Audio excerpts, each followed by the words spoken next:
നജസ് തറയിലായാൽ ശുദ്ധിയാക്കുന്നിടത്ത് എൻ്റെ പ്രിയപ്പെട്ട സഹോദരിമാർ പ്രത്യേകം ശ്രദ്ധിക്കണം.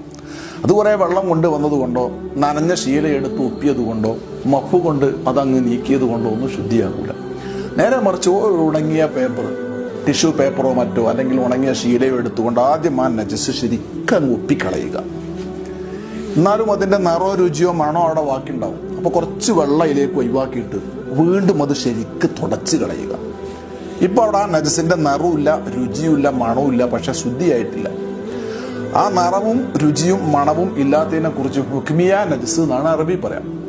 അതിൻ്റെ ശേഷം ഒരല്പ വെള്ളം, ഒരു ഗ്ലാസ്, അര ഗ്ലാസ് വെള്ളം മതി, ശുദ്ധമായ വെള്ളം ആ നജസായിരുന്ന സ്ഥലത്ത് ഒന്നിങ്ങനെ ഒഴിക്കലോടുകൂടെ അത് ശുദ്ധിയായി. ഇനി ആ വെള്ളം അവിടെ നിന്ന് ഒപ്പിക്കളയണം എന്നുപോലും ഇല്ല.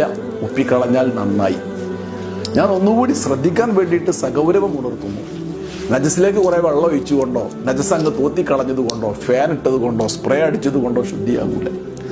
ആ നജസ് ഒപ്പിക്കളഞ്ഞതിൻ്റെ ശേഷം, ശരിക്ക് തുടച്ച് കളഞ്ഞതിൻ്റെ ശേഷം, ഉണങ്ങിയ ശീല കൊണ്ടോ പേപ്പർ കൊണ്ടോ ശരിക്ക് തുടച്ച് കളഞ്ഞതിൻ്റെ ശേഷം നിറോ രുചിയോ മണോ ഉണ്ടെങ്കിൽ വീണ്ടും കുറച്ച് വെള്ളം അവിടെ ഒഴിച്ചിട്ട്, അധികം സ്ഥലത്ത് വേണ്ട, ആയ സ്ഥലത്ത് കുറച്ച് ഒഴിച്ചിട്ട് അതും ശരിക്കും ഒപ്പിയെടുത്തതിൻ്റെ ശേഷം ഇപ്പം അതിൻ്റെ സ്മെല്ലോ നിറോ രുചിയോ ഉണ്ടാകൂല എന്നുള്ള ആ ഒരു ബോധ്യം നമുക്ക് വരുന്ന വിധം